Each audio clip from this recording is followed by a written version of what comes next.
9절에서 20절까지의 설명은 막달라 마리아 두 제자 11제자에서 나타나시다가 있는데, 이 부분은 사본학과 원문 비평학에서 가장 많이 논의되어 온 난해한 주제로 알려져 있습니다. 마가복음 16장은 8절에 써서 끝났다는 설이 있는데, 그 근거는 가장 권위 있는 사본들의 8절로 끝나고 9에서 20절은 후대에 참가되었다고 합니다. 대부분의 학자들이 주장하고 있습니다. 이를 뒷받침하는 것은 9절에서 20절에는 마가나 새 공간 복음서가 있는데 요한과 바울 서신에서 쓰인 낱말들이 많이 찾아볼 수 있으며, 그 내용들은 다른 복음서에 것을 요약하고 있다는 것입니다. 또한 1절과 8절과 또 9절에서 20절의 내용들이 조화가 안 되고 문체도 다르다고 합니다. 두 번째로는 9절에서 10절은 짧은 결어가 더 있다는 설이 있고, 그 내용은 곧 그들은 베드로와 그와 함께 있던 자들에게 가서 자신들이 들은 모든 것을 짤막하게 보고하였다.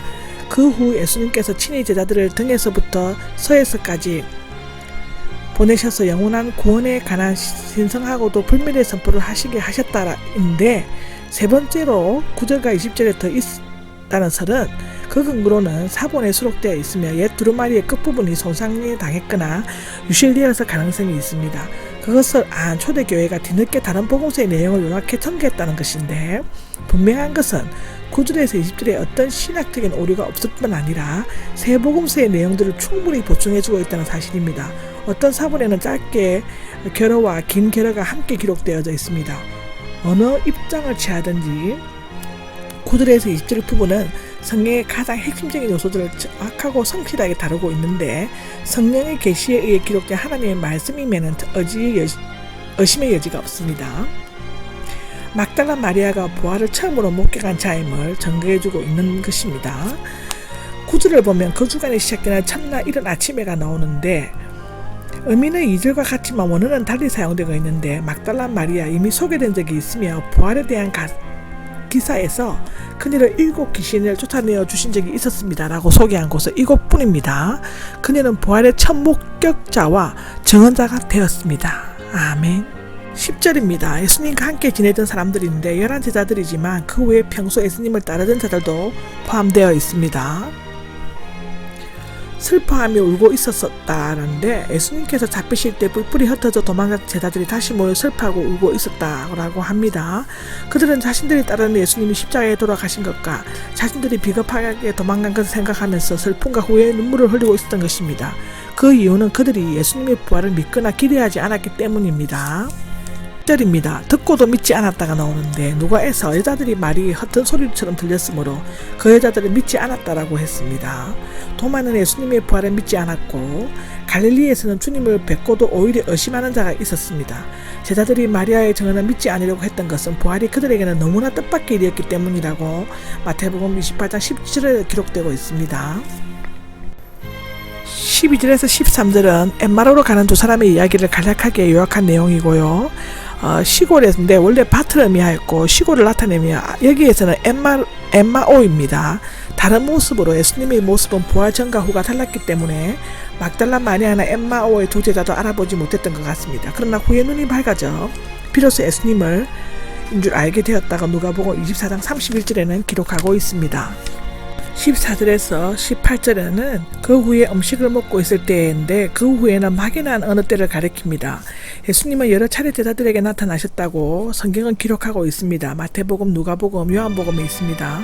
이 경우는 어디에 해당하는지 확실히 알 수가 없습니다.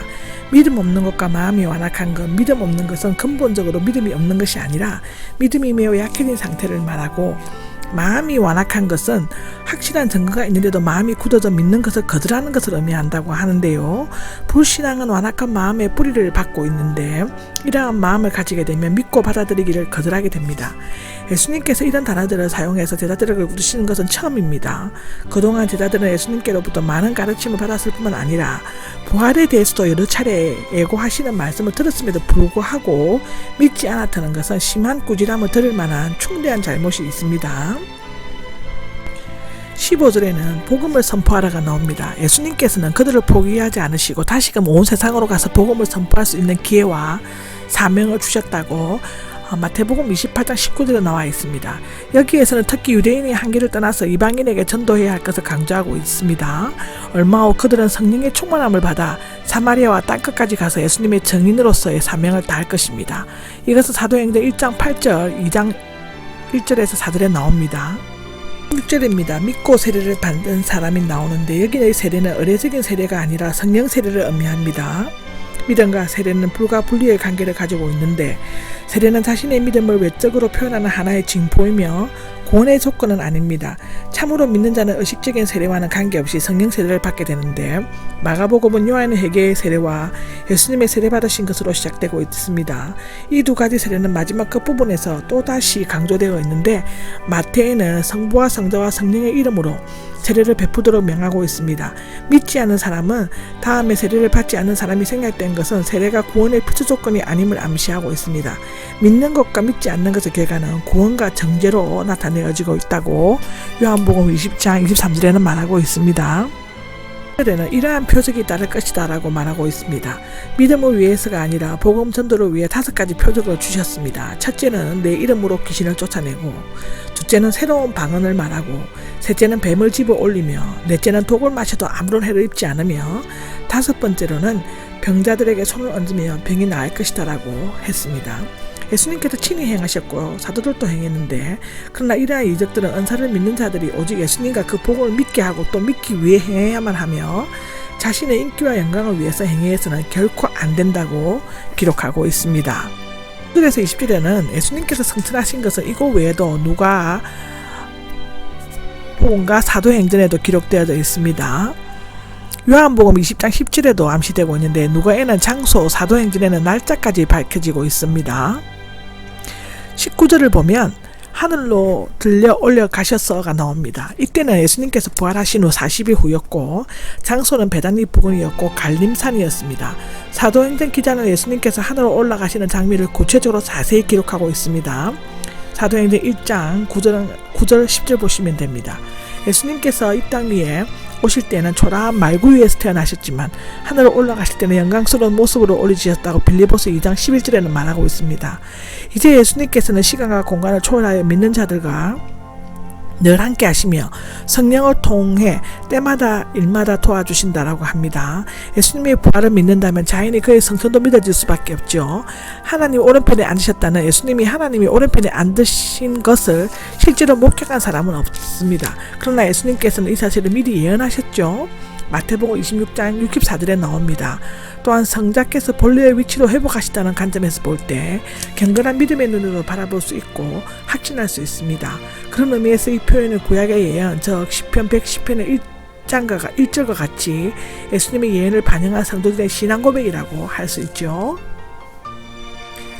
20절에는 제자들은 떠나가서 곳곳에 복음을 선포하였다 했습니다. 사도행전을 요약한 것인데요. 오순절 성령 강림으로 초대교회가 설립되었고 박해와 더불어 제자들은 예루살렘과 유대와 사마리아 땅끝까지 나가 복음을 전파하였습니다.